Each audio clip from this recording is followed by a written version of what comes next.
doing? How are you doing? Pretty good. What is Black Tree? I'm not Black familiar. Tree is the biggest YouTube channel that covers Marvel movies besides Marvelous TV, which is his channel. Okay. So we're a partnership. All right. But I have to ask, like, is there any Thanos in Shang-Chi? You know, I was rummaging through all that Castaneda and Freud and Jung stuff all at the same time that Shang-Chi and Thanos were recreated. Thanos was a little bit beforehand, and he was from a psych class. Shang-Chi was inspired by watching the old Kung Fu TV series with David Carradine, which trailed into garbage at the end, but was so good at the beginning.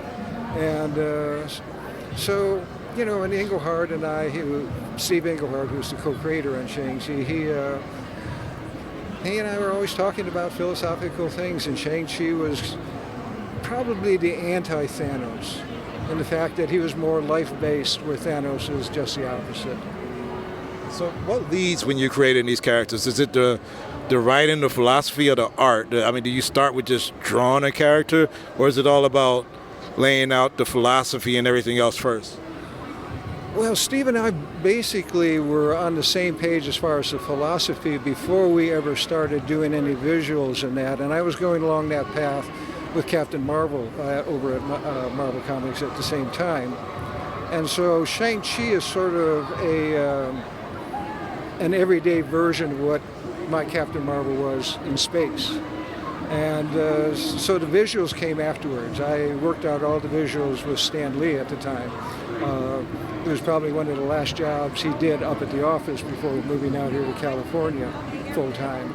And so he went through all my drawings, approved faces, approved costumes, tossed costumes out. So it was a joint effort in a lot of ways.